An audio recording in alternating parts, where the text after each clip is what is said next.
Welcome, welcome, welcome. We're here again. Players only. This is the aftermath of what we could say is a good start to the 2024 season of Notre Dame. Notre Dame smacks Texas A&M 23-13. And this is the review. This is the recap, and this is the real. I'm here with Reggie Brooks and none other than Oscar McBride, the two legends in the locker room that's coming back here with your boy, the Lucky Left.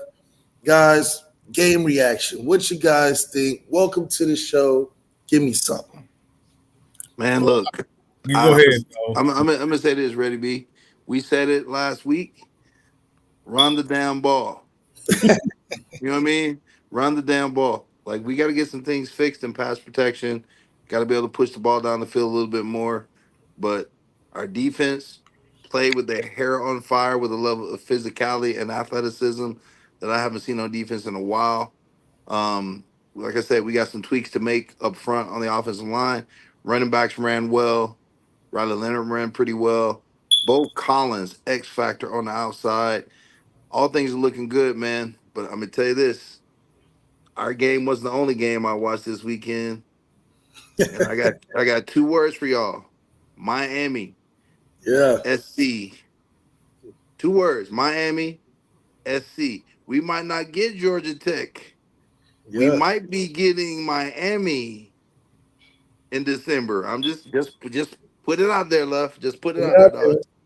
Well, I'm gonna start off on the defense because man, that defense played fast, front to back, and I like how again they were controlled in their rush, but they were still getting pressing that pocket. But those linebackers, man, they were flying around. Jack Kaiser and Drake Bowen.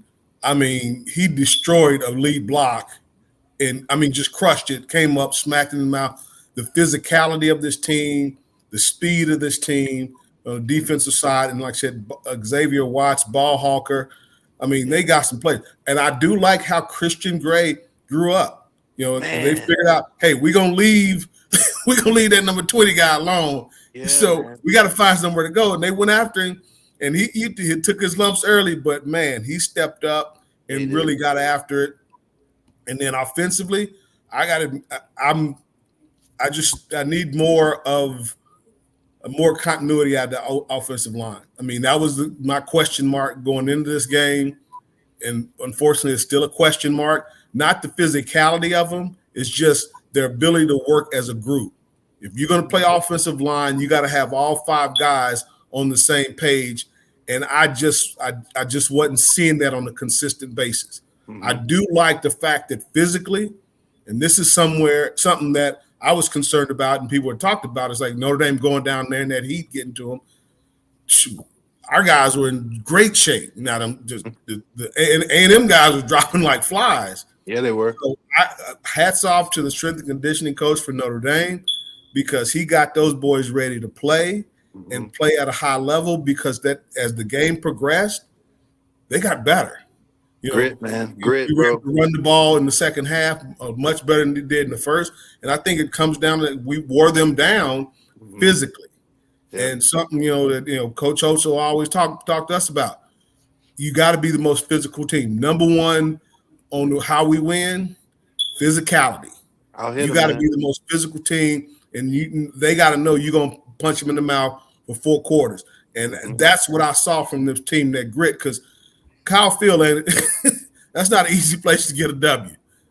Definitely not an easy place. Hey, man, when you got the GOAT, Nick Saban, saying that is the hardest place in college football to go in and get a win as a visiting team, and you got us coming in with quite a few, quote, unproven guys, right?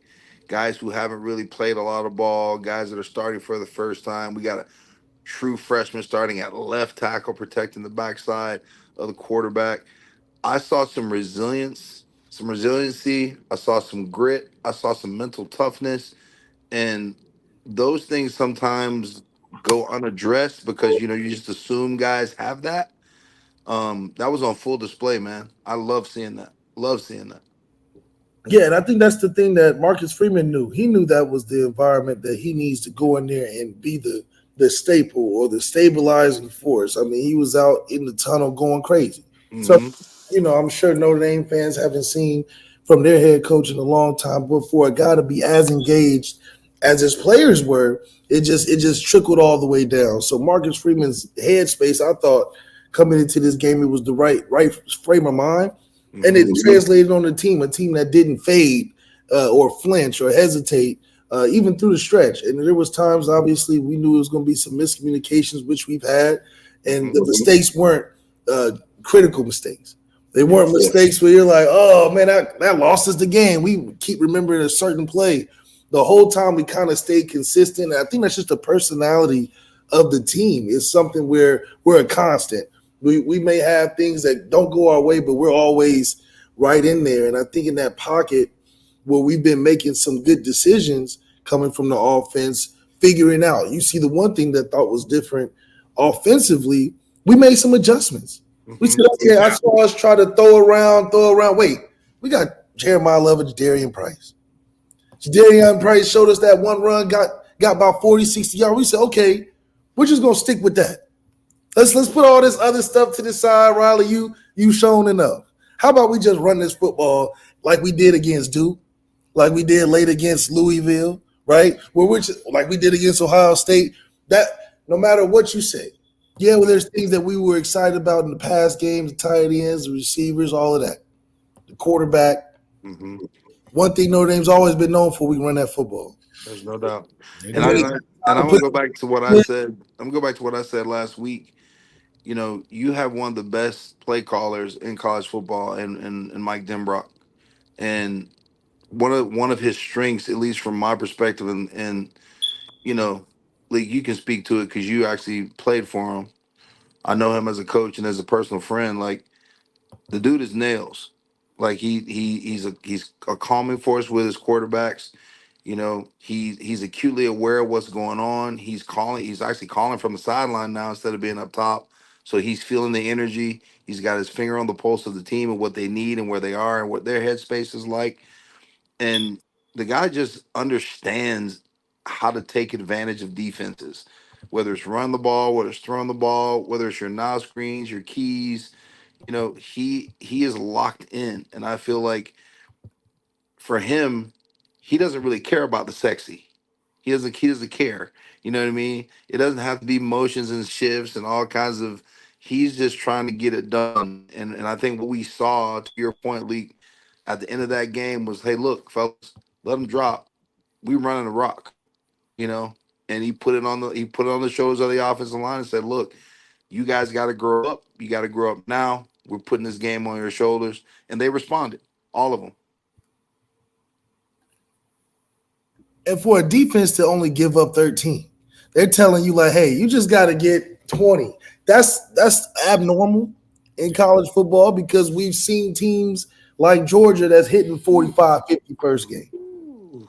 And we haven't been, thank goodness we haven't been tested to where we have to go shootout for shootout Mm, because we did have some lows and some missed opportunities that this game could have been bigger than what the point showed. mm-hmm. It I could have been agree. that 35-13 easily. There was many opportunities for that. So Yep. the grit, like we talked about from the game, Mm-hmm. the coaching staff being engaged, the players being engaged. We talked about the defense. For the Mm-hmm. defense to be in a situation like that and continuously put pressure on them, you talked about Christian Gray. That's the only person they thought they could go through. Mm-hmm. Everybody else made plays. David Yeah. Walker had a pick, they even put, so if he was making plays, they said, Chris, I guess we could go there. And he showed that. I think when you're in a round greatness, you got defensive player of the year that had a pick and returning starter. You got a first round pick that's return. That's just fluffs off onto you. Mm-hmm. So Yep. Christian Gray's process. Don Schuler is in there. I think all of that just trickles on to the younger kids. It passes down. And I think it showed, guys aren't afraid of those moments when they can No. look across the field and see, oh, I got a first rounder that's got my back. Mm-hmm. Yeah. You got Yeah. Xavier Watts. He got my back. So I'm good. I don't have to be worried about anything. I just play football. Yep. And when you 100%. got a coach like Mike Mickens, I'm just glad we was able to keep him before he ran off to something greater. Well, Man, but Coach this on this Sunday. goes back to this coaching staff. You know, I've had the opportunity to be around them. They like being around each other. Mm-hmm. You know, and it's you know, when you actually like being around other people, and you know, you're in your work environment, and you know, off the field, these are people you hang out with. Like Al Golden, I've hung out with this dude. You know, good dude. Mm-hmm. Somebody again that we can talk football and he knows his stuff, but he's somebody you can just talk, you know, general conversation with. Mm-hmm. You know, same thing with Denbrock. You Mm-hmm. know, I've had conversations with Marcus, and it's like, you know, this very, very mature and young man, you know, at that age. You know, I mean, I'm not saying he's a kid, but he's 37, 38 years old, has great perspective. Right. Dylan McCullough. Mm-hmm. I mean, I hit him up from time to time. We talk about running backs, and you know, these are individuals that you would go out, have a meal with, break bread with, and hang with. Mm-hmm. And that's that commonality you see with the overall staff and that communication. So I can understand why Mickens, you want to be around that, because it really inspires you, it lifts you up, encourages you when you have people around you that have that similar mindset of going out, getting it done. And you know, and it's infectious because it trickles down to the players, because you see it in the staff. That mentality of choose hard.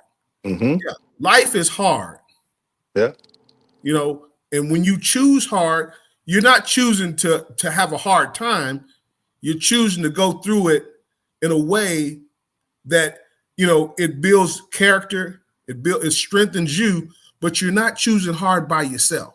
Right. You're choosing hard with your brothers. Right. 100%. You know, that's what the energy I've gotten from the staff and the people in this, and you know, within that program, the mindset of, hey, yeah, we're choosing hard, but it's easy to choose hard when you got somebody that's going to stand there and walk through it with you. You know what, Reggie? And to that point, man, like I think that's one of the things that made us special in our era. I mean, there were days, you know, Derek Brown come to practice or Irv come to practice like, hey, I need you today, brother. I need you today. I don't got it. I'm like, hey, say less. I got you. Let's go. You know what I mean? Like, I knew if I was having a bad day, they had my back. And they knew if they were having a bad day, I had their back. We got through it together. And that creates a bond of brotherhood, man, that I think people have forgotten. Football is hard, man. It's hard. Like, you know, it's hot. You got all this equipment on. You got a 300-pound dude trying to take your head off. Like, there's nothing about this game that's easy, you know? And it takes, as much as it takes physicality and all those types of things, you know, it takes a lot of discipline and it takes a lot of grit and mental toughness. And that this team has in spades. You know, we talk about how teams take on the identity of their head coach.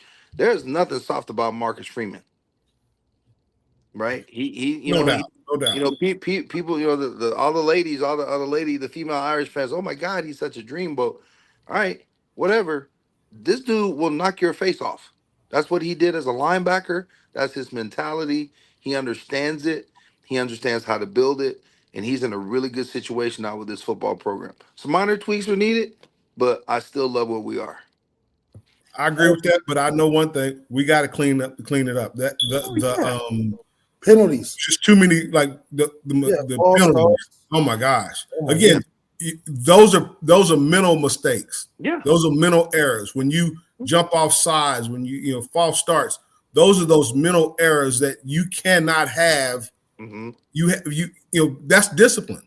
Yeah, that's lack of discipline, and that is something that has to be shored up extremely quickly, because it's the little things that'll get you. Yep. You know, 100%. and you know, as the game progressed, Notre Dame did the little things to get the win. Yeah. You know, it's the little things that'll come up and catch you.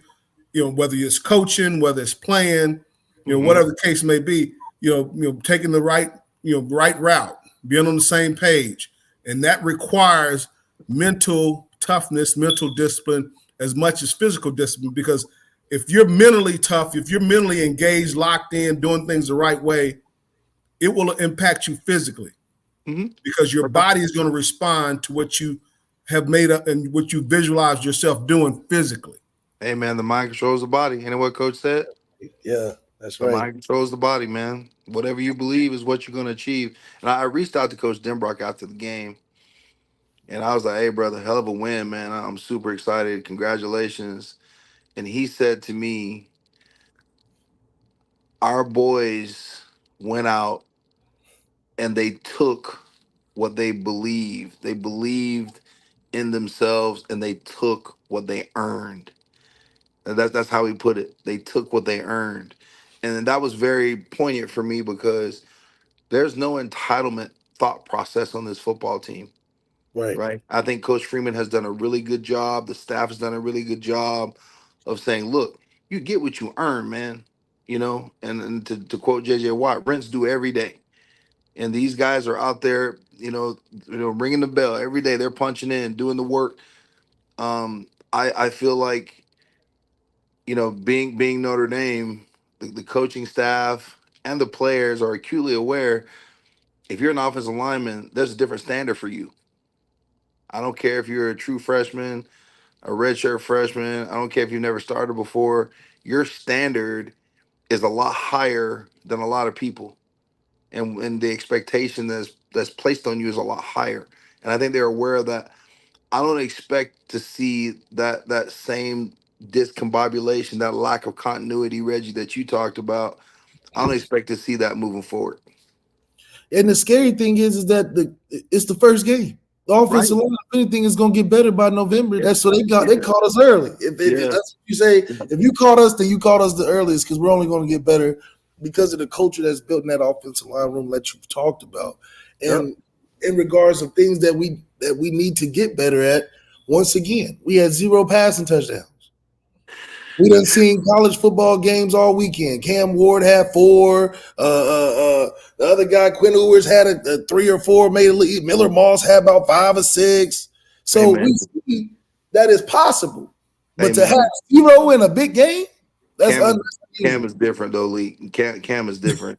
that dude, man, Cam made it look easy, but he's definitely not gonna be sitting like that when if we play him. And you also got to understand, like I said, your biggest jump in terms of improvement is usually made between games 1 and 2.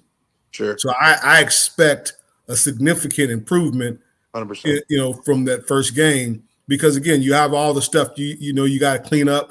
And again, like I said, it's hard. Again, there's no preseason. You can't get out, because spring game is not a preseason game. That's way back in April. So to come in and, like I said, that first game and to come against because A&M is going to be a problem for some people. Man, look here. SEC, they're going to give some people some problems. Because again, physically, they went toe to toe with Notre Dame. But again, the little things were done the right way, and we caught them at the right time. And I'm looking forward to a significant jump and improvement in particular what you were saying, Malik, passing, getting the ball downfield, and being a lot more accurate with the throws because they've got to get on the same page. But this is a huge thing in regards to playing teams that are going to be better than Texas A&M. Now, obviously, we want to see that increase, and we'll see it because the schedule we're playing, he better throw at least 1 touchdown against a Miami or a Purdue. I mean, we threw 0. So I'm not saying that Texas A&M defensive backfield was just that stout where we just couldn't find anything downfield. It's the fact that shows up in the stat book. Yeah. We rushed for 200 yards, but that was when we figured out, hey, we just gonna go this direction and run this game out, running the football. So that's what you want to see from a winning a games perspective. We have the coaching staff and the players to win the football game. Right. Being dominant, we need to see something on the other side of that stat sheet in the passing game. 158 yards, no touchdowns. You get you. What is he? 16 out of 28 or something like that? 16 out of that's not the quarterback numbers we need in games of importance that we need to win. That's not going to beat USC. That's not going to be Georgia Tech. No, we can't be one dimensional. We really we And gotta for a improve the team to passing be game. so talented, it's not like we don't got. So that has to be figured out. Now I know it's going to take some time because he's just got there. Mhm. And we know that the route for a transfer quarterback is 2 years. Tim Brock just went through it. Yep.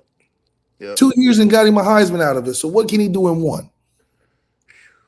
That's a tough challenge because he's got to figure out. Think about a guy that led the country in offense, in yards per game, led the country in passing, and his first game at his new team with a supposedly better team has 0 passing touchdowns and under 200 yards. That's what he texted you. He was like, "Yeah, we earned it. We earned it, but we ain't let it fly." Yeah, for So I sure. know that probably kills Denbrock. He's like, "Yeah, I'm glad we won, but hey, I just came from 4,500 yards Yeah, and Mike a want to put that. Heisman, Mike first round." likes putting that. He like putting that thing in the air for Well, real. I'll say this. I mean, over the course of these next 3 games, we should be that if that total has not, I can't say quadrupled because there's no total. So I'm trying to figure out where do we go from there. I mean, we can't go anywhere but up. You So really can't go anywhere but up. Like you I can't do think anything there'll be a significant uptick in the pass receptions and in the plays because I don't know if they really thought they could go downfield on A&M. Is their secondary better than ours? Because I mean, no, they're not. Secondary, They're definitely Bro, not we better than had ours. But we I had just tight ends. again, doesn't look like it. well, Now, and you know again, I'm but you biased. think, like I said, when you're talking about going downfield, you're expecting a drop back and 5-7 step type drop, and they were terrified of those ends coming up the field and getting out the quarterback. So I think they were trying to get the ball out quickly. So Hey, to give me avoid that, a I think with a little quarterback, with a little tight end presence, the back presence, we should be able to chip on the way out and get the ball downfield because you can't play this game, especially How we where we play are it, now. yeah. You're not going to be successful if you're not able to get the ball downfield. And we here's have the weapons to do it, and Mhm. I think we have the capacity to do it. It's just we're going to have to figure out ways to shore up pass pro, whether it's keeping a couple of tight ends in or a back end to help out with protection. But hell, we can't gotta go skip rocks downfield. either now. We can't be skipping rocks and missing guys right in front of us either, which is True. Which also goes to the point of why I think Jeremiah Love is the X factor of this team. We talk about a guy that got better as the game got on, came in clutch when it came time for the finish runs and get touchdowns, a guy you can depend on. And I think that's Denbrock saw it early, stuck with it, and had that 1-2 combo, that thunder lightning with him and Jadarian. Yep. And that was the game plan. But that's a game plan we've had for 10 years straight. For 10, 15 years straight, we've turned the ball handed off. But we've never crossed that bridge yet. Lee, I'm sorry. I hear what you're saying, but if you can do it, you do it. How do you listen? You see every wait a minute. What did Akron do with Ohio State? Yeah. Akron found a way to pass the football. Yeah. And had more than one passing touchdown. Right. I do not $20 million roster. We will definitely get. I think we'll definitely get better in the passing game. But and I know O will back me up. You gotta control the line of scrimmage. Period. He who controls the line of scrimmage controls the game. So if you can't get that accomplished, because we had a couple of issues in pass pro, which again, be honest with you, I didn't know we only had 6 starts from that offensive line. I thought we had one veteran guy that Bro, I heard that. You don't have a veteran offensive line. 6 starts, physical starts, but how many starts we got in that offensive line culture? Come on, talk to me now. How many starts we got in that culture? Can't play. I'm sorry, coaches can't play. Wait a minute. They can coach you up, but you got to go out there and get it done. But when you got that build up of credit, when you get that credit built up, when you walk into the Gucci store, a game is not the same as practice. No, sir. It's not. Nope. It is not. The essence You're gonna get more credit in the You Gucci store than you're gonna get from Notre Dame, bro. hey, Because here's the situation. like I said before, when you get punched in the mouth, what you gonna do? Right. But listen, the culture that exists within that offensive line is something that's passed down. That's where we can have three or four. We can have 3 or 4 different offensive line coaches and still get good production. Passed down from what? Passed down from the $100 million tackles that we've graduated, the $100 million guards that we done sent through first round, second round, the guys that have built the room. You can't pass that down. You can't pass dog down. Bring it in, but you're not pass dog down, Malik, and you know this. No, you can't pass that down, bro. If that dog is in you, it's in you. If it's not, it's not. Yeah, but we getting dogs. You think we bringing in puppies? But again, dogs start out as puppies. They're not just dogs right out the gate. Linemen that make it to Notre Dame aren't regular linemen. Linemen that take that scholarship to go to Notre Dame their freshman year, not regular guys, not guys that need a bunch of development first day out. Well, these are guys that are the top of the top. It's not even about development. It's like they have to get on the same page. And O was talking about it.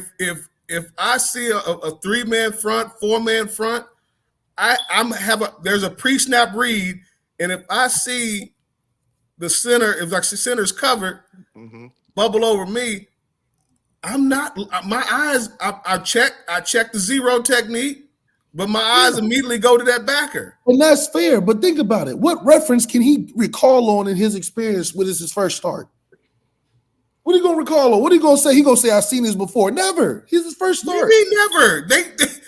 That's a format. That's a front. But you know, in the game, that's a basic front. In the game, you have to automatically know. I give presence here with the zero technique, but my eyes is on that backer. Okay, let me ask you a question, Reggie. Your first handoff, your first game, your first handoff at Notre Dame, where you like, okay, I see the hole, it's right there. And as soon as you get the ball, it's like it's over with. The play over. You on the ground like. I can't say that never really happened to me. Nah, that didn't I can't ever. I'm not even kidding, Lee. I've never recall getting hit in the backfield. That didn't happen, bro. That didn't happen. Not hitting the backfield. That did not happen. I'm saying that the speed of the real game compared to practice. Bro, well, look, again, we practice different. We practice different. Our practice was pretty intense, so I can't equate the same. And also the intensity in which the coaches would rip my behind. I learned. Wait a minute, you telling me that the speed of practice is the same as the game? My first practice, my first game, the speed of practice. I didn't get it right. I'm telling you, I wasn't gonna be in there. I'm gonna tell you right now, Lee. I can tell you beyond any shadow of any doubt. First of all, we were never in just helmets. Oh no, yeah, we was never in just helmets. We was never in just shells and shorts. We were in full pads, full go every single day to the point that the dudes that we were playing against, by the time we got to Saturday, they ain't got what we got on our roster. They don't got it. They don't got it. Not only that, even if we were in shells, you button up.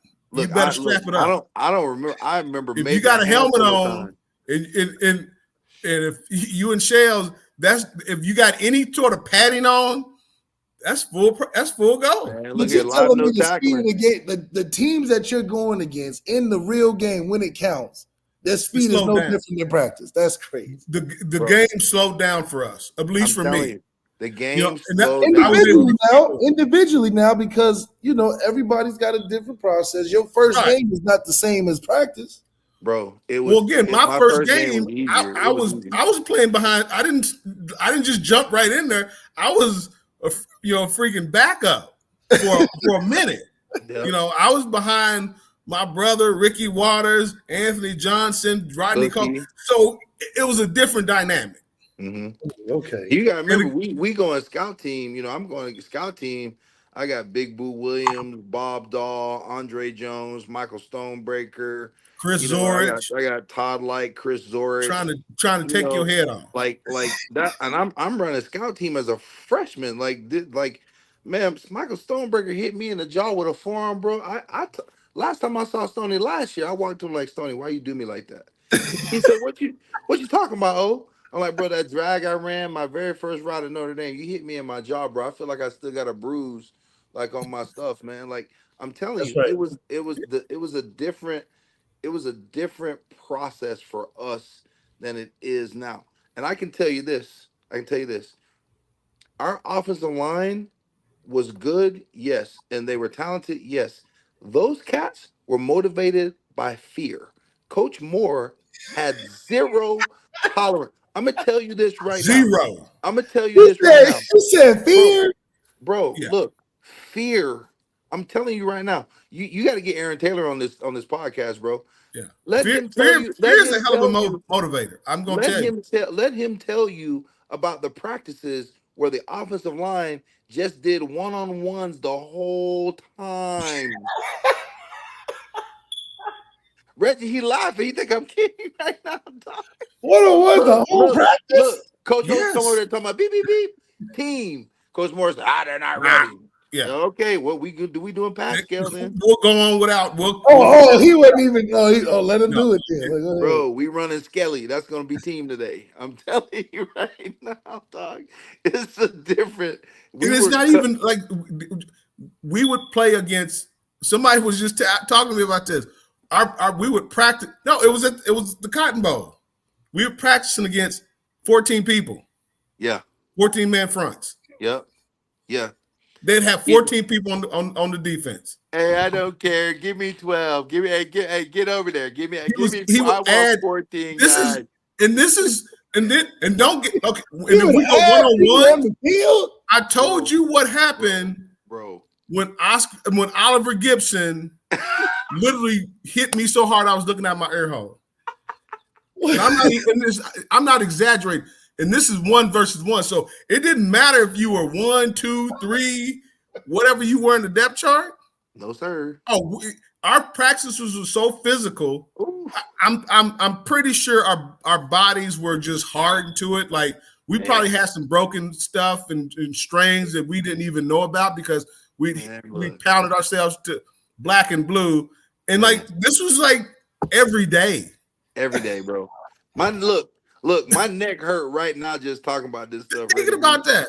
Bro, my neck is on fire right now. Like I was so happy. Look, tight ends went with the offensive line, bro, in Indy. When I heard Skip say Pascal, me and Irv was out of there. Running. He was running, bro. Look, I will run a decoy route all practice long as long as I ain't gotta do one-on-ones. Man, what do you mean? Tim Ruddy, freaking Lindsey Knapp, the great Justin Hall, rest in peace, Jay. Oh my God, Mirko Jerkovic,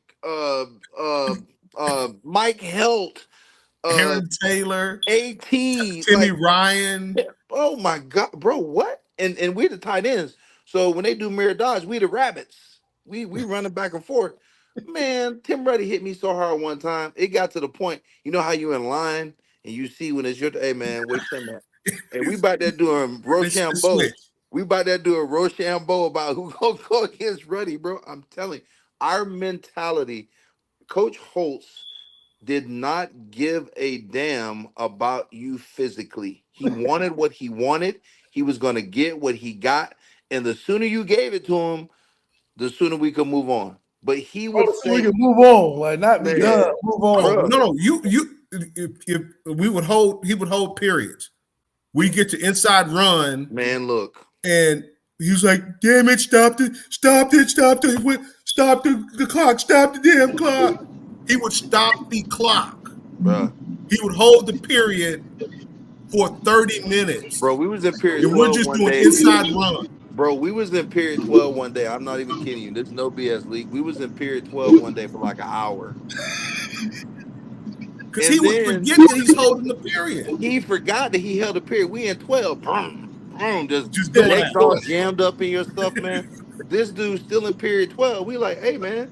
Hey, start the periods. Guess what period they went to? They didn't go to 22. They went to 13. Yeah, dog, yeah. It's not even so. It was not out of the ordinary if we went a 3.5, 4 hour practice. It was nuts. It was nuts. And then you still had to go. You got to run and go eat at the dining hall for training table, and then you had to go to study hall. And if you were late for study hall, you got to go see Schmitty the next morning Oh at my God, 5 at a.m. 5:30. 5:30, man. 5:30, your toes got to be on the line, ready to run. Different level of accountability, bruh. Yeah. Different level, dog. And Look, no I wish. excuse, no excuse. Look You here, can't say I didn't. You better carry that food up out of there. man. Look here. Trying to I bag listen. something. Better Because grab if you you some late cold for cuts. that study hall, Better grab you some ham and a couple pieces of cheese and a bagel you and better eat on the run. Eat get on to the the run. library, On the dog. And you run. literally got to be Seriously. running because you got to run from the dining hall to the library. Because if you late, it's a wrap. It's over. No excuses. Zero excuses. Hey, coach, we didn't get out of practice till 7:15. Your ass and dad better be there by 8 o'clock. You got to figure it out. Yeah, and this happens, and don't get it twisted because he had to because he would hold the period one time, Yep. or he get real pissed off. He'll start back. So you The get all the way to whole like period practice. 17. The whole He'll take practice. you all the way back period 5. The whole You practice, start bro. all over again. The whole Well, practice. they don't have the rule. You don't have the rules. Yeah, like, he's the reason they have that 20-hour rule because of his ass. Because Bro, one we time started he got practice so pissed over. off, he sent us off the field. We had to go back into the locker room and come back out for stretch. So we Stretch, bro. completely For started stretch. over. Bro, look, I'm telling you, this man, God damn it. Get your ass out the damn ass field. When you ever heard that, it's a wrap. It's over. Yeah, It's a wrap. I And you remember he got can't pissed nothing. off one Ain't time no- and just took all the balls. Get the balls. Get your ass out of here. Get your ass out of here. And there ain't no communicating. There ain't no coach my back. Ain't none of that. Ain't Student no running managers, again. our student managers were just Yeah, they felt bad for it. they were in charge of the periods. Mm. And we looking at them like, start the damn clock. Start the damn clock. Yeah, they over there like, nope. Ain't doing it. That brings me definitely to even though it can't be like that, the production is given that on the defensive side, especially that front seven. What did you think about that D line? We got our guy Jarron Jones, Mega Jones in here. What up, Jay? What's up, big dog? What's up, y'all? Thanks for How y'all coming in. doing? I'm sorry, I was at a family dinner. It's all good. Get it That's in, right. man. You came to the communion, the family communion after. Hey, man, you give me a plate, dog? I need a plate, Jay. I need a plate. I mean, we ate it all there. It was Korean barbecue, so the hot pots and all that. Like the little feng shui, you got it all, like the little nice little setup. Oh, y'all be themed out, y'all, because ain't none of y'all Korean. Oh, yeah. Nah, we ain't Korean. We ain't Korean at all. If anything, we got a lot of Jamaican restaurants up here. That's right. We got a lot of Italians. We probably, I think personally, our pizza is better than New York City. He talking about pizza better than New York State. Good. Boy, look here, boy. You better watch out. Where is he? Service. Bro, where you at? You in the tunnel? Where you at? I'm in Rochester. Oh, okay. Yeah. That's I'm in why. Rochester, New York. Yeah, they So like I'm right on Lake Ontario, right across the pond from. Yeah, I think our pizza's way better. You based in Canada. I'm literally right across Lake Ontario from Toronto. Wow. That's right. Toronto's a 3-hour drive from my house. Wow. But Jay, speaking on that, Mr. Canada, what did you think of the D-line's effort against Texas A&M? What did you think of that? Because I saw him active, but we was back. They were active. They were active, and I think that they played well. I think that they can play much better than how they played the first, but it's only the first game. I think honestly, our O-line shined. I think they shined. I think yeah, it took them. I think yeah, they had to get their feet in the grass the first half, but that second half they took it to them. Specify second half. I agree with you. Second half they got it going on, but that first half was not pretty. That first half was not pretty. Yeah, but like they really, when they came out that second half, they really gave me a little bit of confidence. And even in the first half, we were getting some runs. I think honestly, if anybody played bad on the offensive standpoint and don't shoot the messenger, I think it was the quarterback. I think he missed a lot of open throws. Go ahead, Malik. Go ahead. Go ahead. Go ahead, Leak. Hey, Leak over there salivating right now, dog. I think we know that anytime when you get a limited amount of time to prepare for a game like this, it's going to be some struggles. But Yeah, definitely. the good thing is that for him to be able to earn a captainship in that same amount of time, that means guys are rallying around him. So he's got Intangibles. Oh yeah, definitely. guys who play for him. So that's always a safe place. No passing touchdowns is a huge concern because what the hell? We got all these damn receivers. We got about 9 receivers that can be productive. You got no passing touchdowns. That's unacceptable. Hey, it was at one point in the middle of the third quarter. I was kind of like thinking, like, when are we gonna put in Jelly in and let him get a turn? Okay, we don't want to broach that subject because then I'll really get on my pedestal and start talking about what I've been talking about. But don't be gassing this dude up, Jay. Don't be gassing Leak up, bro. This dude ready already. but what I will say is that what's awesome about this opportunity is that the defense, those linebackers, we got to see Jalen Sneed, number 3, fly around. We got to see Drake Bowen make some plays. We got to see guys in there. What was the review of the linebackers, which was different? Jack Kaiser led the group, but everybody had a hand in it. Yeah. But you know what? I think our linebackers are great. Yeah. But go ahead. Their reads were quick, Jay. Like, what do you think, man? I feel like, linebackers have reads and then they react. Like, I feel like their reactions were spot on, getting to their fits and where they were supposed to be and getting there with bad intentions, man. I like that a lot.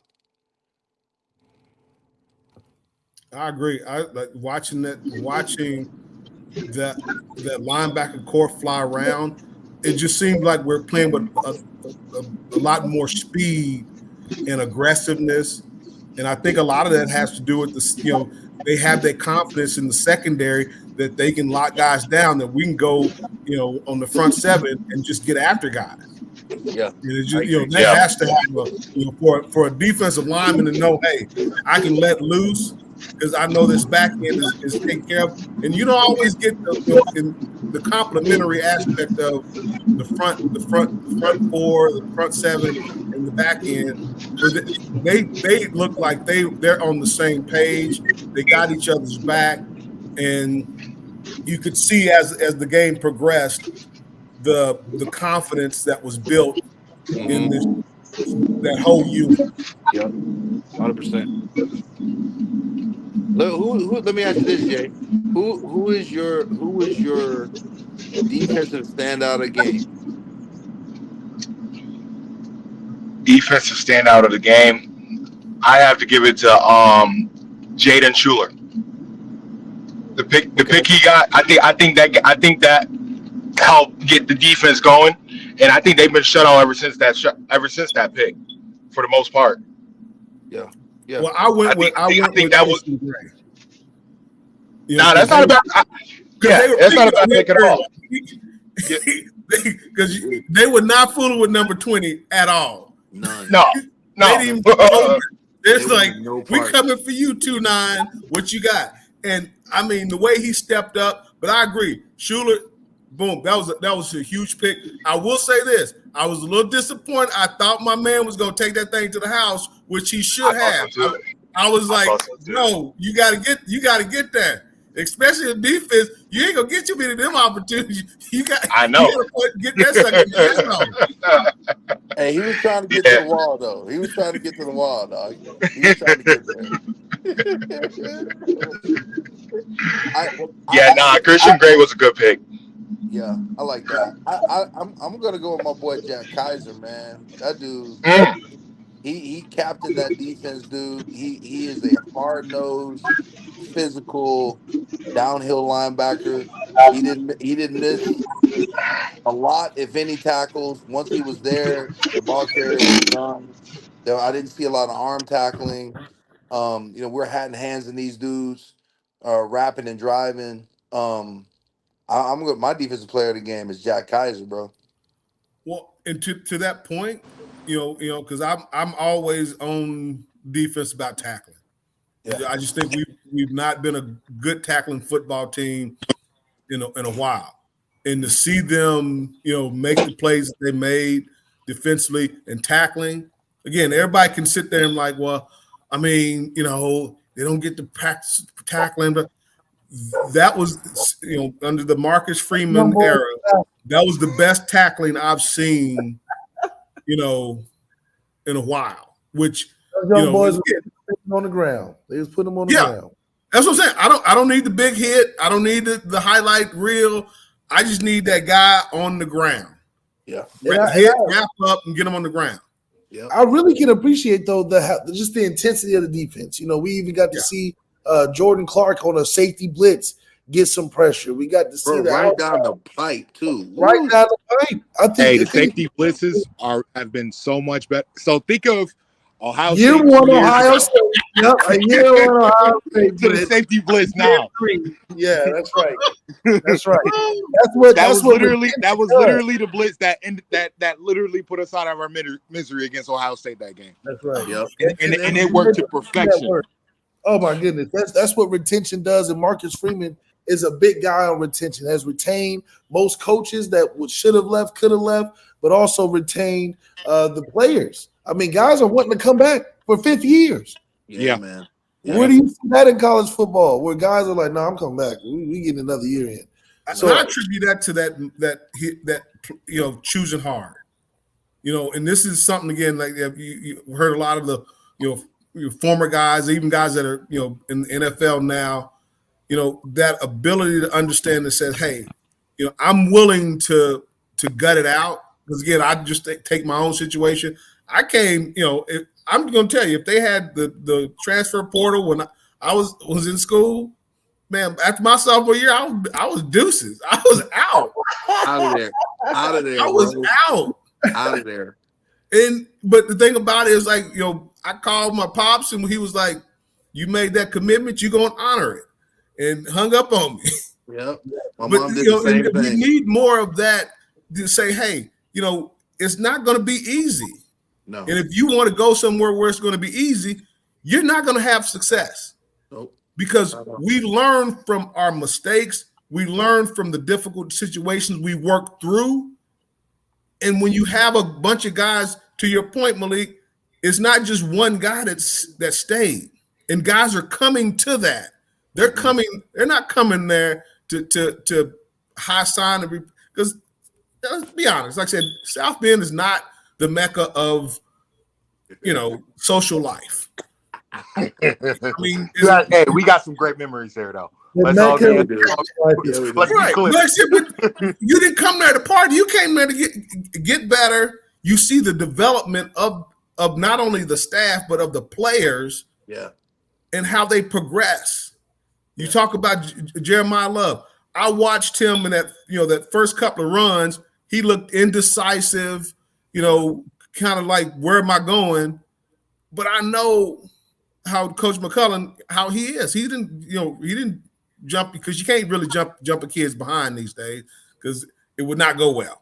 No. So you got to figure out a way how to get across to them the urgency of, hey, hit the lane, trust the blocking scheme, trust your footwork, and boom, what do we see? Last play of the game, man, how nice was that run? And again, it didn't just open up automatically. It wasn't just the season part. He trusted that, hey, we're going to get that down block and that kick out, and it opened up, but he got shot through there and got to the end zone. I tell you what, bro, on top of that, I know you shouted him out earlier. Sports performance, man, strength and conditioning, he looks great. He's gained like 15, 20 pounds. He looks like a back instead of a receiver now, because he always ran hard. Even if, he always ran hard, but now he's got some oomph behind that. Not only does he have speed, he's got a little bit of power. You're going to give him a little bit more durability. So shout out, again, sports performance at Notre Dame going crazy right now. Absolutely, and that sports performance played a factor in guys staying healthy. I mean, we had guys being healthy throughout the game, and we didn't want a drop off. It wasn't like, oh, we're a first half team, the second half we lost all the intensity or the passion. Guys kept it up into the fourth quarter. And highlight players, I know you talked about Jack Kaiser. Any young guys that you saw that could have been your player of the game or impact? I mean, I know this is going to be an unpopular opinion, but the puppy at left tackle. Let me say this. Wait, you Did, say did, that's a did player he of the did game he play already? did he play to the standard of a typical Notre Dame lineman? No. No. But I would say about 80% of the game he was locked in and where he was supposed to be. And when Yeah. you're talking about a kid who was playing high school football this time last year, to be throwing in a Kyle Field at College Station in Texas under the lights in prime time, starting for Notre Dame, Come on now. I got to Come give on him now. some love. I got to give him some love. He And I was lucky. lucky I'm gonna when tell he you this. He real lucky. He ain't got Coach Moore in that meeting room today. That's all I'm gonna say. I'm gonna get he real lucky, dog. He real lucky, dog. He real lucky, bro. I'm telling you. You hit it right on the head. I mean, because they did not. He wasn't getting a lot of help. No. He was having to, like I said, he was on that island, and he was taking. That's what I said. He was taking some hits. Yeah. But he kept fighting, kept grinding. So Anthony Knapp, I mean, for a young guy to step into that type of situation, again, literally, the left tackle, he got hurt a week before. He hadn't been taking that many reps in that position, and but to have that type of confidence, that's going to really bode well for him going forward. Because again, he was like, "Hey, my teammates trust me, my coaches trust me. Yep, I'm going to deliver for them." Yeah, for sure. And talk about being thrown into the fire again, going into Kyle Field, man, 37,000, and then on top of that, I'm gonna be honest. A&M's defensive line was no slouch at all. Bro, their ends are crazy. Huh? Their ends are crazy, bro. Yeah. Crazy. Yeah. That's the prototypical SEC defensive line, and I thought we did a great job against them. Again, 5.9 yards to carry. I can't argue with it. And again, back there though. Jeremiah Love, Jadarian Price, superstars. Yeah. But again, even those running backs, even on those insides, even on the counter or the power that Reggie was talking about, him being patient and still letting that develop. They ran that into a 9-man box. Yeah. With a 6-man front. Mm-hmm. And they blocked it up. And blocked it out perfectly. But it came back to him trusting that, hey, they were going to block it up. Because again, I would say earlier in like the first couple of runs, he was kind of like, he was still kind of in that mind that I got to outrun everybody, I got to run around people, and he's like, no, you trust the blocking scheme and get downhill. Yeah. When he started running downhill, it made a complete difference, and he was able to get downhill, then bounce it, and get some good yardage. Jadarian Price. I mean, I can't wait till Jabron Payne gets back. Dude, and that's what I keep telling you. He might not pass the ball.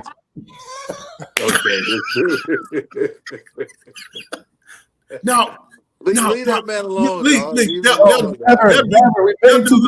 paid too much to let it slide. Because they should have paid you and Jabron and not talk about it. How about we'll that? swing pass it out to the back and just call it a long handoff and roll. I keep telling kids today, man, we played the right game in the wrong era. That's right. Fast. Now projection. Now we sum up kind of what you felt from Marcus Freeman after his first game in his third year. Where can he go? What can he do better after a great first win? Because like he said in his press conference, he got a call from Jim Tressel. He said sometimes it's really dangerous when everything seems all good. Yeah, that's why our eyes is on this next game, because Northern Illinois, they're in the MAC, but whoa, they are trash though. Let's Wow. I Wait a mean, minute. Wow. Hey, They all play hey, scholarships like everybody else, Malik. Come Hey on, Time out. man. Let man, me look explain. here. Come on, man. Let me explain. Look here. They got this thing called the transfer portal. Maybe you heard of it. Wait a minute. I'm not. Wait. I'm just I'm not saying. saying that out of disrespect to what they're trying to do. What I'm saying is that what they had last year and what they have this year are two different things. Now they have a decently solid defense, some young guys. I coach. I mean, I didn't coach. I called the game last year. I know what they look like. Right. At the same time, in comparison to where we are, where we should be going, this is a game that we should be dominating. Is we what felt I this. We felt this way about. We felt this way about Coach Freeman's first home game against Marshall. I was Man, hoping you wasn't gonna this say is the that, bottom of the MAC. This is the bottom of the MAC. This ain't the So top. what, bro? That's what I'm saying, though. When you bro. coming off, when you coming, You knew I- you knew you that got to was think coming, about this. You got to Malik. think about this. Hey, the portal Games dog. like this are trap games because you're coming off a big win like that. You have to be if we're going to be a playoff team and a championship team that we're aiming for, we got to go out here against this week 2 opponent and do proper business. Smack. That's all I'm saying. I'm not saying that, like we should beat this team by 50 points. Yes, we should absolutely. yeah, no, we definitely should. But what I'm saying is we haven't been able to do that in a lot in recent memory. We'll have a big win. Remember, even last year, the big win against Duke. Then we go to Louisville. 6-something. We showed Stanford how to play But football. to your point, it's like the expectations. It's like this is the expectation from Coach Freeman in his third year that we shouldn't have a drop off in performance. We should get better. I agree. Yeah. We should beat them handily. Mm-hmm. But this is kind of that measuring stick of has he made that leap from coordinator to head coach. Right. Right. And this is that game. This is the game that you want to see a marked improvement. Again, you played an SEC team on the road, and you got to win. You played hard. Your defense played well. You had some plays. Your offense is getting better. But I got to agree with Gerard. This is the game. This is the most important game of the season, 100%. simply because this is the game that's tripped you up time and time again. This is Northern Illinois. Come on. No, but that's what I'm saying though. That's what I'm saying though. We need to look like for this game against Northern Illinois. We need to look like how Ole Miss did against Furman. It's a beauty pageant contest. Moving But forward. it's a mindset. It's a mindset. You can't go into this thinking it's Northern Illinois. Right. You got to go in this like, hey, I'm going to go. We need to go in thinking they need to be thinking about us. Right. Because we got, Right. But that's a mindset. Here, let me. Have we made that transition from and I take it back to when me and O played. Man, stop. Like literally, the expectation was when we played a small team, there was an expectation that the backups need to be in the game by the mid-third quarter. Third quarter, yeah, I like that. Yeah, they need to be. But it starts with goes back to doing the little things to say, okay, hey, we got to clean up. We got a lot to clean up. We got a lot to get better at. So this is a game for us to get better. Right. To clean up some stuff. But the mindset has got to be, I don't care if it's sisters of the poor, we're going to put them hands on you. Yeah, facts. And that's a mindset. Because just like you said, they're thinking, oh, well, this is just Northern Illinois. This is Northern Illinois, and we got to go down and like you said, put hands on. Yep. So from the very first snap, they need to know we're gonna punch you in the mouth and punk you this entire game. Yeah. So you don't have to like it, but you're gonna take it. Yep. 100%. Well, if we can't do what you guys did to prove that was the way that you guys built that coat of armor, where do you see Marcus Freeman adjusting his toughness factor, that level of achievement that you guys keep bringing into the fold? That I think is what we do need. We do need to go out there and be like, hey, third quarter, we need to be putting these backups in. I don't know. From my perspective, I feel like, to Jay's point, like the hangover is a real thing. I mean, I experienced that. We go out, we smack Florida State. Heisman Trophy winner Charlie Ward, work done, Derek Brooks. All these guys, and then go out and get beat by Boston College. Got Pete Mitchell Wait. and Foley drafted in '93. Texas A&M is not Florida State at all. Texas A&M don't even got no key players that you like. Oh, we're gonna remember when it's over. I understand how big that, of a but win it's this was still for our it was program. still a big A game, big bro. win for our program is Ohio State last year. That's the big win. Texas A&M ain't even gonna finish top 25 by the end of the season. Let's be serious. Hold on a second. Let's be serious. This is big because it's a big game. It's a big game because Kyle Field got filled up because Notre Dame came to their town. Last year, Texas A&M couldn't even fill up their stadium. Nope, that was all about their stadium last year. That was about Jimbo the head Fisher. coach. That was Jimbo. That was Jimbo. Wait, that was just last year. That was Jimbo Fisher. That was Jimbo Fisher. They went from Elko just got here. This is his first year. I'm saying the only reason why we even talking about this game that big is because we made it big. We the reason why they brought about 160,000 people to the game, just like Louisville. By the end of the season, there's not going to be more than people at that game at Notre Dame than it will be at all for the rest of the season. Agree to disagree. What I'm saying is this: from my perspective and from my experience, the hangover is a real thing. We cannot take anybody for granted. We can't do that. I'm not saying we're not good enough. But what I'm saying is even the best teams have a tendency, even in those games where you should beat the hell out of people. Not Georgia. We see a team go out there. They're supposed to do it. Yeah, but we're okay. So you can't compare us to Georgia. We're not in the same stratosphere. Whoa, time out. Why not? We're not there. All right. Hey, I don't know. You obviously got something in your can that's not an energy drink. Because you can't compare us to Georgia, bro. We're not there. Wait a minute. I'm saying we see the level of what we're trying to get to. Okay, again, trying to get to. We're not there yet. We're not there yet. We're trying to get there, but we're not there yet. We're not there. Now, okay, then that's my question. If we're not there yet, where are we at in the program? Because I think we're a playoff team looking to try to get to the whole thing. But the only reason we're a playoff team right now because we see ourselves as a playoff team because the playoffs is expanded.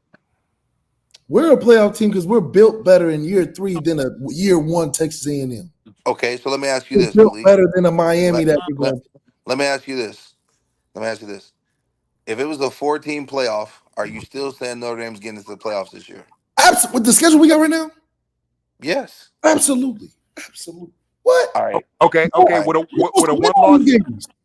one loss. Who's gonna give us the strength of schedule nod?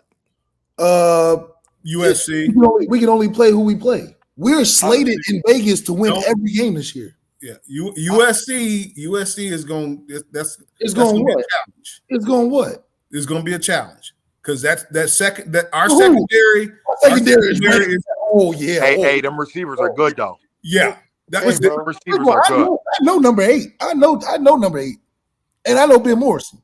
Okay, well, I coached 81. But it's like Ben Morrison can lock him up. Ben Morrison can lock him up, but we're going to need Christian National Player of the Year defensively. Who just had a pick and got an understudy a pick. Oh, we're talking about week 13. We're on week 1. All I'm saying is this: the hangover is a real thing. We cannot afford to say, "Oh, this is Northern Illinois, and we're going to go hang 50." We got to go out there with our hair on fire. We got to choke the hell out of these dudes. We got to keep the gas on them for 4 quarters. And like Coach Host used to say, you don't look at the scoreboard. When the time runs out, you look up and go, oh, shit, we scored 40. That's how it's got to be.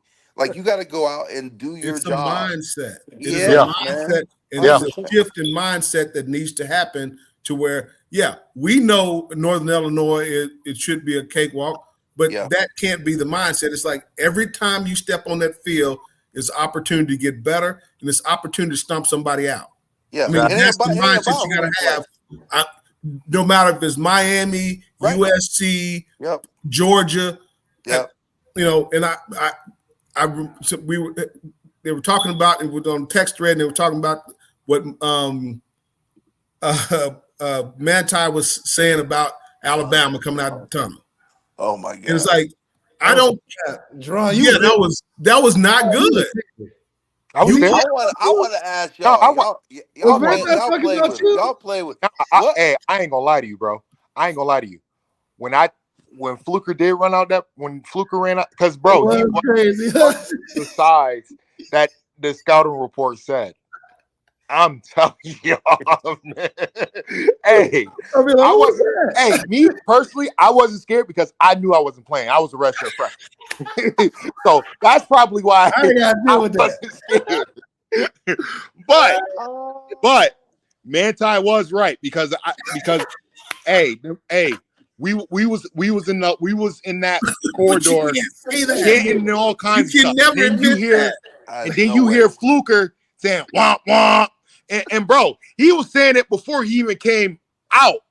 So we like, who said womp womp?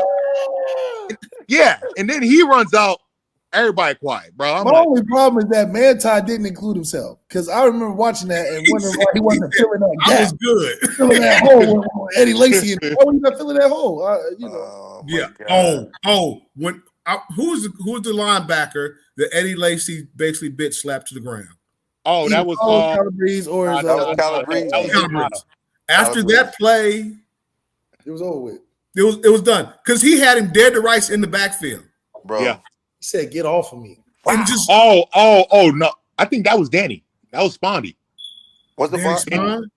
I think that was Danny Spawn. Well, whoever it was, He got I'm like, slapped. no. He got slapped. But again, that's a mindset that I've never, like I said, when I've been in many tunnels at Notre Dame. You know, was at the game when we played US. I was at the game when they had to fight in the tunnel with Miami, and it started was like, you come up in here, we're not gonna start them, but we will finish that. Yeah, we will finish that. Skibbity pass on deck all day. And that's a mindset to say, hey, you will never, and that's that mindset, I will never flinch. Nah. Yeah. You will never see me flinch. Nope. I don't care if I'm questioning anything. Nope. But I'm having my mind, you can be big and whatever. I'm about to put this Go Rodell on your ass. Yeah, I'm and like I said, I wasn't a big guy, but I was like, hey, I'm gonna find the biggest cat up there, and hey, we're gonna throw haymakers. Yeah, we're gonna have a long day. And see what happens. It's a test of wills to Reggie's point, man. It's literally a test of wills.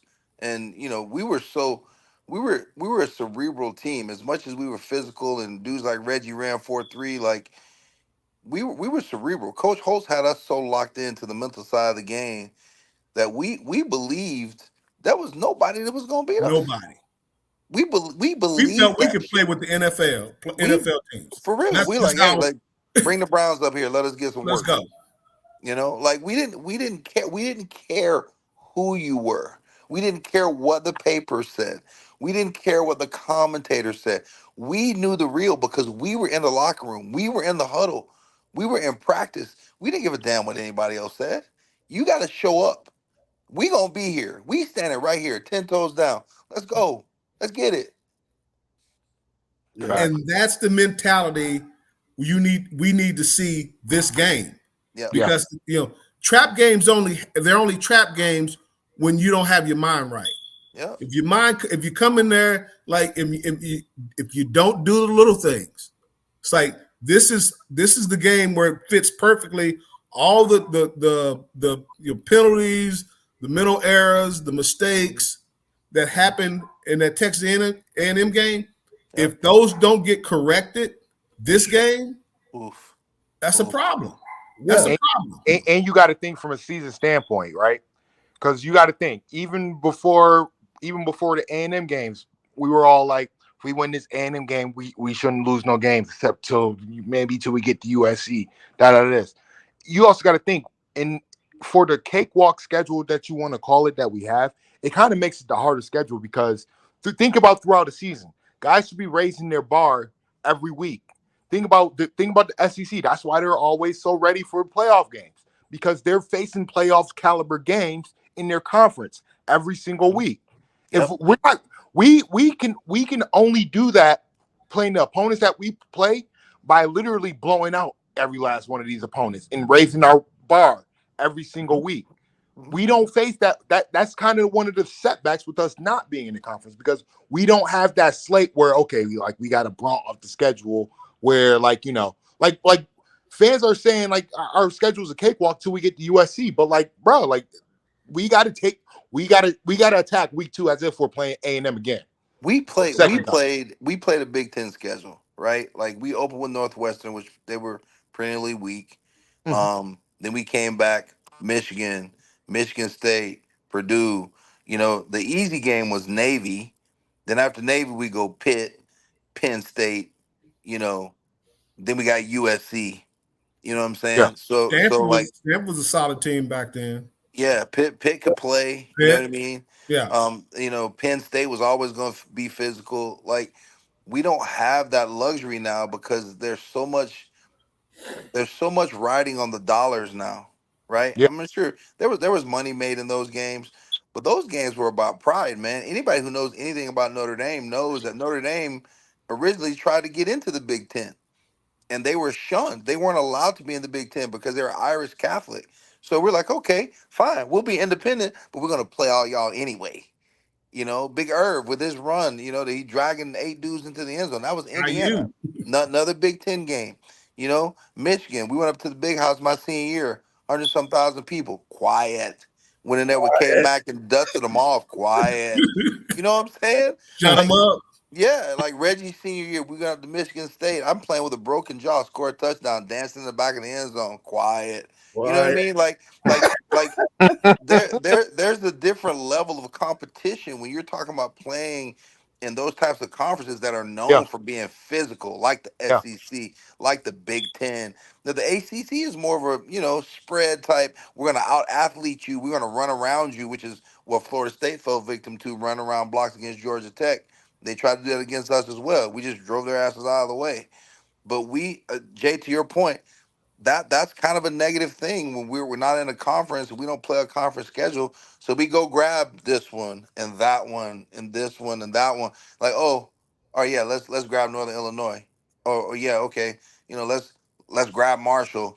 You know, it's not that continued. Like we went through the whole what is it now, Big Ten East or whatever they call it now. That was our schedule.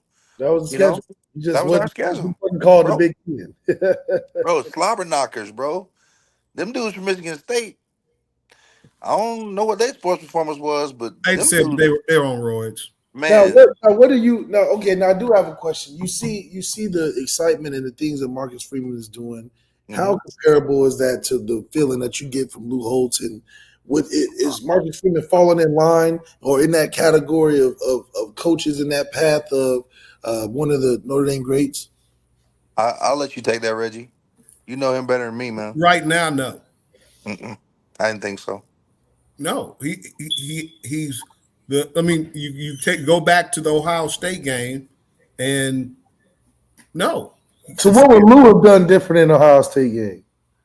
Okay, We're gonna run 24 ass power. First of all, seriously, bro, it would not have been as close. I'm just going to be honest with you, because physically, we were going to hit you, play in and play out. I mean, I'm talking about. I'm just saying, it's something about hitting someone in the mouth and physically getting after it, imposing your will. Yeah, the whole game. It was a test of wills. But again, you can't flinch. Okay, so and Coach Freeman brought this. He brought this up. He on the film. He said when that last drive you had Notre Dame going down there, and you had the run with Estime. You know, he had like a 12-yard run, and then you had it was a throw, first down, had a couple of first downs, and then they got fancy. Yeah, I don't even know why we did that. And it's like, I will tell you, at that point in time, Estime would not have come off that field. He would have run him 4 times in a row. Yep. 4 times in a row, bro. And when I mean, bro, Malik, I'm just telling you, bro. He'd have ran him like, we're gonna go right, Then we're gonna go left. We're gonna go 24, then 25. Oh, he already Bro. already got it. Hey, Yeah. Reggie, tell him about Goldie in the huddle. Hey, fellas, here we go. Goldie knew. He's like, all right, here we go, fellas. Hey, we're going right, left. Hey, 24 power. Oh, he said we going right, left. Oh, he already right, knew. left. 24, We're 25. gonna go to the right, then we're gonna come back to the 24. left, then gonna go Hey. back to the right. We might go left twice. We might go left twice. Yeah, for real, dog. And then And the we're 60 hitting it. trap. We're hitting it. Bro, we trapping the hell out you with Jerome, 60 trap, 61 trap. Coming Like, right down your we're coming your throat. right down the The pipe. ball would have never gone in the air again. No, sir. Oh, you saying that the pass is gone? No. Yeah, And it didn't matter who you were. Bring the safeties down. Come on down here. Oh, it didn't even matter. You brought the safeties down. We still running it. Hey, Let's Reggie, go. look here, Reggie. Coach Host might have went T. He might have put right. He You're might right. have put me and Herb in that thing with you and Jerome and who's our third? Jeff. Oh yeah, pretty boy Jeff. Pretty boy Burris. We done brought a DB over there and ran him. So you're saying that Marcus Freeman and Lou Holt's definition of physicality is different? I think so. Well, I think Freeman's definition has to be different. Yeah, you can't do that now. It's a different day and age, man. What we did was abuse. Yeah, it was a different dynamic. I'm just saying you asked what Coach Holtz would have done, and that's what he would have done. No doubt. Okay. Because he would just and like we would have said, physicality was different. It was like we're going right at you. We're coming right at you, and you better block them. Yeah. If you don't block him, you won't play. Bro, look. Get his damn ass out of here. If you're not gonna block him, get him out. I can't. Hey Oscar. I love you. I just can't, son. I can't. Like, bro, I'm telling you. Like, it was. Look at it this way. I mean, let me put it in perspective for you. We were always in the top 5 of offense every year. As high as 2. And we ran I back and split back veer. Yeah. And that was it. That was it. Until we get to the goal line, we might play action, throw me a little bone. Now my you know what I'm saying? On the goal line. We might run a little key. 141 quick at 9. Flanker middle Skip screen. got there. We did run trips. Skip got it. Skip was able to convince him to run some trips. Yeah, we ran Trey. You're right. He did call Trey. And we did that against Florida State. No, we coming out in that. We did that against Florida State. Or I'm sorry, not Florida State. We did it against Boston College. Yeah, against Boston College. You 2 tight end stack 12 personnel. We getting in there, bro. So we are busting you up. Look at it like this. It's third and 25. We run the draw. Facts.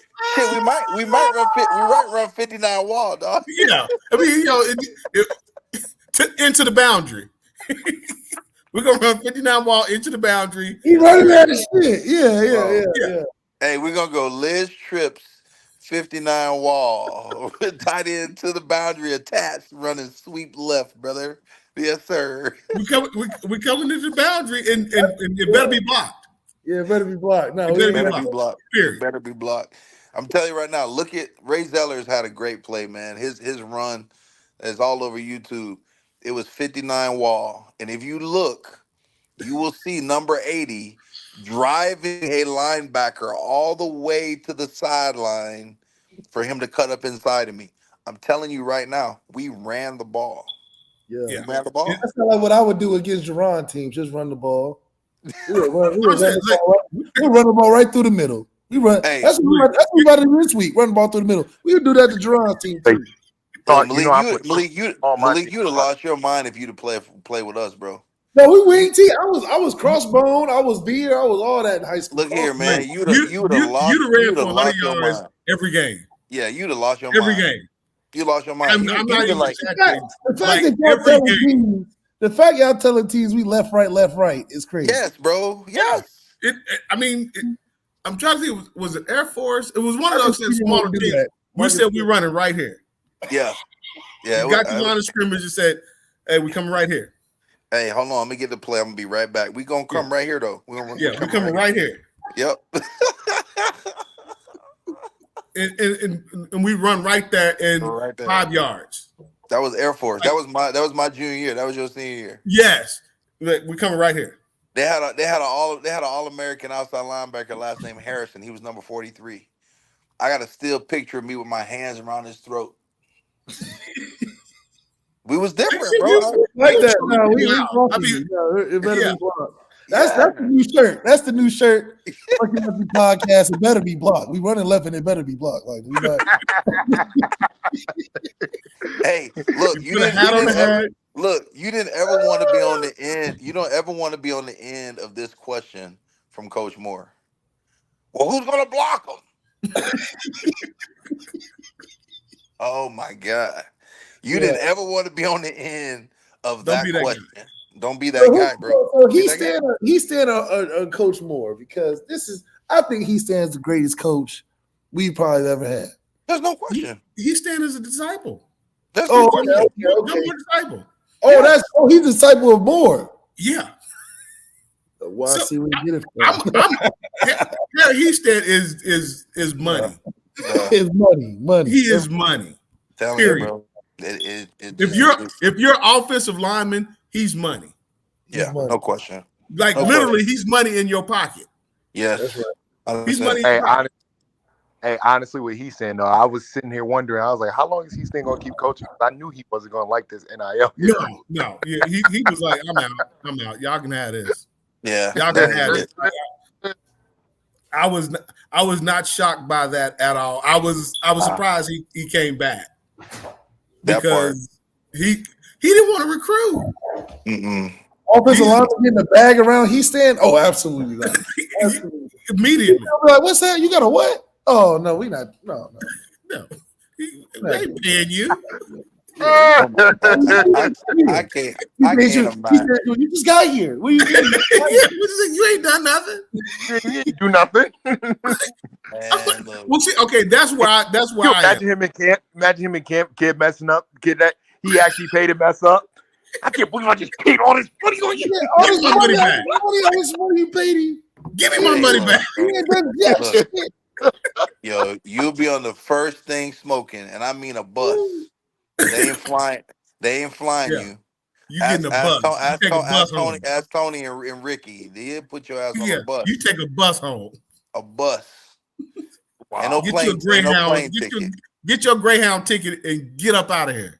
Hey, go Greyhound and leave the driving to them, Jack, because that ain't happening. Yeah, I was saying, could you imagine Joe Moore in the NIL era? What?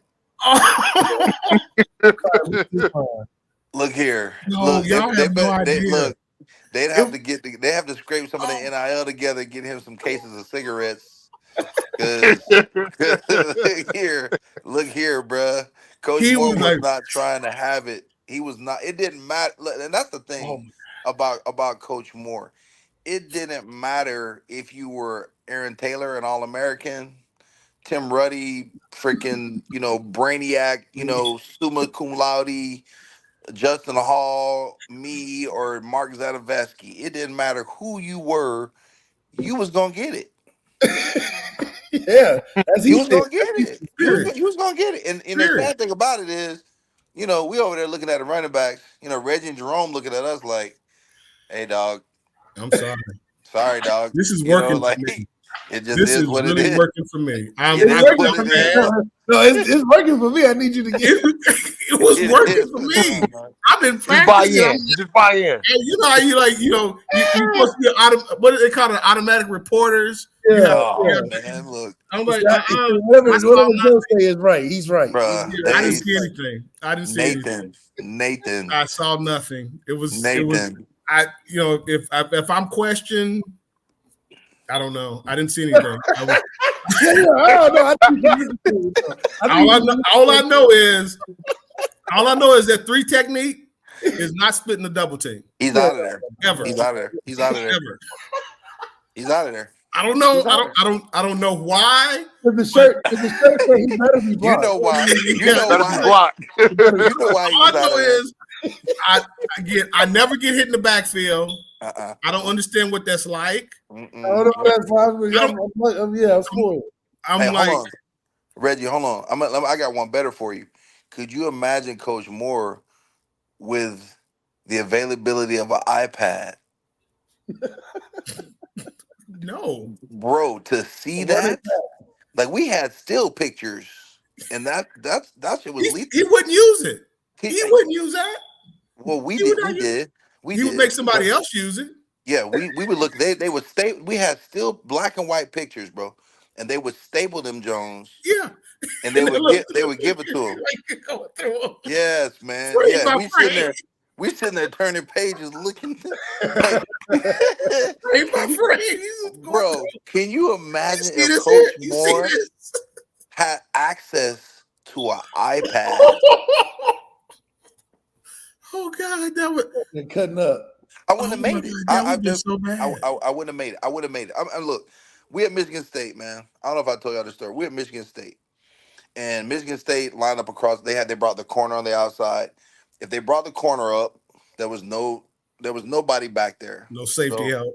We were supposed to make a hard call. The left tackle, Lindsey Knapp, was supposed to make a hard call. Reggie laughing because he know what I'm about to say. So they walk up. I'm right next to Lindsey. Ain't no hard call, bro. So if ain't no hard call, I'm not fanning. There's no fan block. Like hard call means everybody fan. They lead up. You know, we walk in. Lindsey don't make the hard call. I blocked dude in front of me. They stop us in the backfield. I don't know. They might have been Randy that game. Yeah. They hard call. Man on. They stop us in the backfield. Next play, I catch a touchdown, do my little dance in the back of the end zone. I come to the sideline. Coach Moore is like, Oscar, why do you block the damn hard call? I'm like, Coach, Lindsey didn't call the hard call. You know what Lindsey said? Yes, I did. Yes, I did. Look. He's like, look out. No conviction. No real conviction in what he said. Bro. I did. Like, yes, I did. Look. Coach Moore, self-preservation. Bro, self-preservation. Bro, I'm sitting down. I'm sitting on the bench. I just scored a touchdown. We're winning the game. This man pinched my nose, bro. He grabbed my nose, and I slapped his hand off. I'm like, Coach, he didn't call the hard call. Yes, I did. Next day we in film. Eye in the sky don't lie. Coach Moore, hey, Knapp. You call the hard call, huh? How come Taylor's not blocking the hard call? Matter of fact, how come you aren't blocking the hard call since you called it? Bro, Lindsey was sitting at his desk. All of a sudden, you saw Lindsey do this. Homeboy sat back. Bro, lean back. Lean back. Coach Moore had the longest cord on his controller I'd ever seen in my life. That shit was like 50 feet. He could go anywhere in the meeting room and punch you in the face. I'm bullshit you not. Like dudes would be sitting there watching film all locked in, and all of a sudden you see him do this. They know it's coming. But I'm gonna tell you, man. Look, I love where we are. I think Coach Freeman is doing a hell of a job. His staff is locked in. He's got those boys believing and playing at a high level. Right. I love our deep man. Look, I'm an offensive guy, and I am in love with our defense. I'm in love with our defense. Too. Oh hell yeah! You know, my favorite. Yeah, man. My favorite part of our football team right now is our defense and our running backs. Obviously, we'll get all that stuff figured out. I know we got a lot of weapons. I got the ultimate confidence in Mike Denbrock to get it figured out. Like I said, in my mind, he's one of the best. He knows what he's got, and I think he's not one of those coaches that's gonna try to continue to do something that he doesn't have. That's not gonna work. You know what I'm saying? He's gonna figure out a way to get these guys ready. Like where we were not as good as we should have been, or as good as he thinks we can be, he's gonna get that shit fixed. That's just my belief. And that's the thing, you know, he's a guy again, but that's where Marcus has excelled with his staff. Yep. You know, to get two coordinators with that level of expertise and commitment to him. Yep. Now, I will say this is where I think Marcus is ahead of Coach Holtz. Like, these guys believe in him. Yeah, for sure. Oh yeah. Now, we listen to Coach Holtz, but to Oscar's point, you know, there was a lot of fear. A lot of fear. Because I'm telling you, you would be amazed what someone telling you they're going to take your scholarship will do to get you. He's telling people that. What? Oh, bro, what? look here. That was an everyday thing. Bro, look, and we were so deep. We were so deep. I mean, you look at Reggie's running back room. You got Ricky Waters, you got Tony Brooks, you got Cookie, you got Reggie, you got Jerome, Anthony Johnson, Anthony Johnson, Kenny Spears, rest in peace. And then in my class, two guys who turned DB and they got drafted. One of them in the first round, Jeff Burst and Willie Clark, were running backs. They were running backs when they came in. You know, you got me, Irv, Derek, Pete Kriplevich, Leon Wallace, rest in peace, Great Wall at tight end.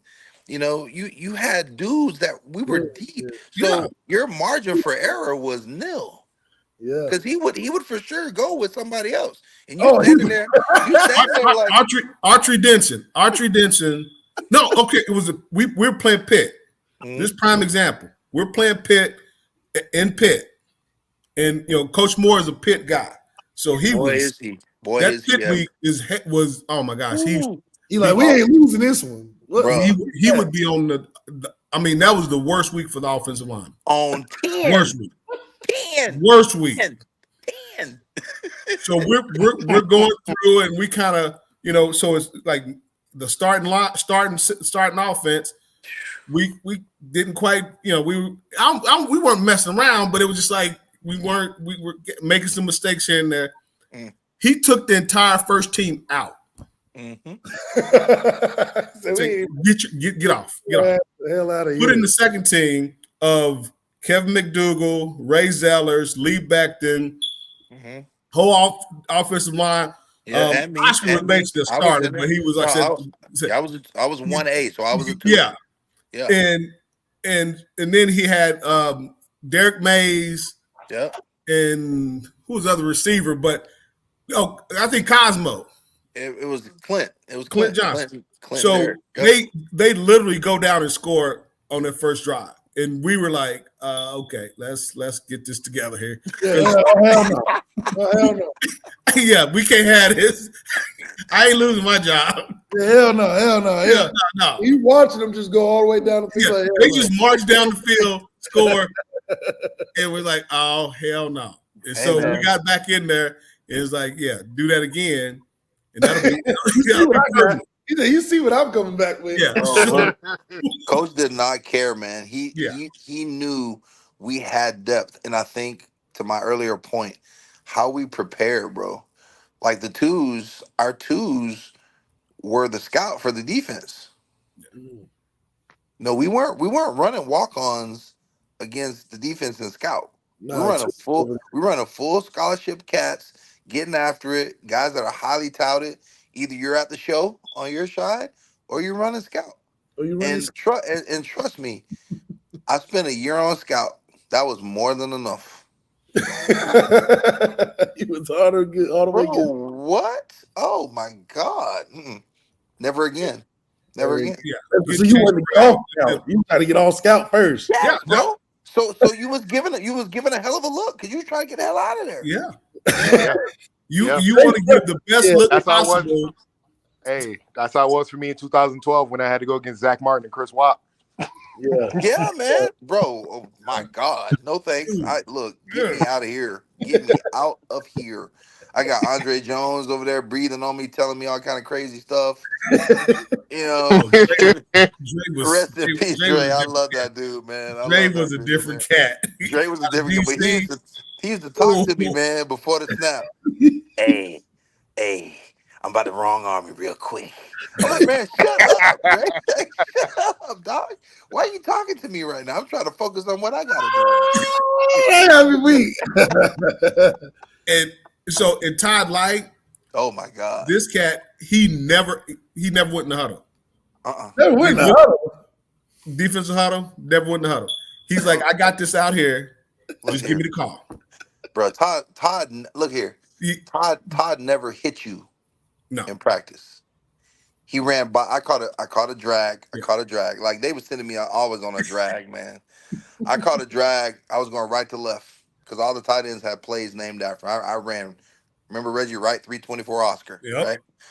I had a drag. I run across. I catch it, and there was just this blur of white that just ran right by me. Just like bro, just ran right. I'm like, oh, what the hell? I'm bobbling the ball. I'm like, what the hell was that?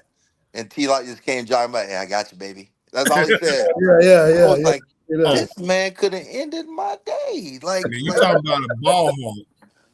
That was time like T Light, Pat bro, Terrell, he was clean Dan too, bro. Smagala. Clean. Spatted in practice. Oh yeah, no, he was pretty, bro. Spatted in practice. Finger tape on all his finger. T Light was pretty. In practice. Yeah, I mean, the precision by which he spatted up. Hell no. Everything had to be immaculate. Bro, it was crazy. It had to be immaculate in practice. I ain't gonna lie, like Reggie, I don't know, bro. I feel like T Light and Ricky had the best back game. I don't know. JB's was pretty tight though, because he was the only one that was legally supposed to be allowed to do it. But that's why T Light and Ricky shit was so tight, because they wasn't even allowed to. They did it anyway. I gotta give some deference to my brother though, because yeah, for sure. JB was clean though. He was clean. Yeah. Man, remember when Coach got on his head though? Freshman year, my freshman year. Dude, everybody come in. He called the whole team up. Whole team. Offense, defense.